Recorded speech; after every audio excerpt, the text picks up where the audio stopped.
பெரியவர் ஜலால் இந்த தாவரத்தை எனக்கு அறிமுகப்படுத்தினார். கொடி வகையைச் சேர்ந்தது.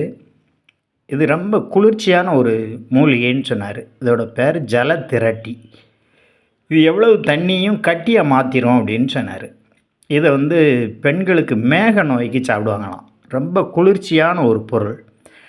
வெயில் நேரத்தில் அது வளரவும் செய்யுது. இதை எடுத்துகிட்டு ஒரு நல்ல ஒரு கிளாஸ் தண்ணியில் போட்டு நல்லா பிழிஞ்சு எடுத்துகிட்டு அதுக்கப்புறம் அந்த இலையெல்லாம் தூர போட்டுட்டு இது ஒரு 10 நிமிஷம் கழித்து பார்த்தா அப்படியே அதில் இருக்க அவ்வளவு தண்ணியும் உறைஞ்சி ஜெல் மாதிரி ஆகிடுது. நீங்கள் பார்த்தீங்கன்னா நான் அதை கரண்டியை வச்சு எடுத்திருக்கேன்.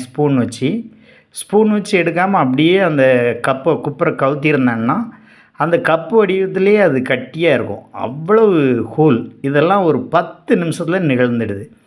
எனக்கு இந்த தாவரத்தை பார்க்க ரொம்ப ஆச்சரியமாக இருந்தது. நீங்களும் இதை பார்த்து தெரிஞ்சுக்கிடுங்க. நல்லது. நன்றி.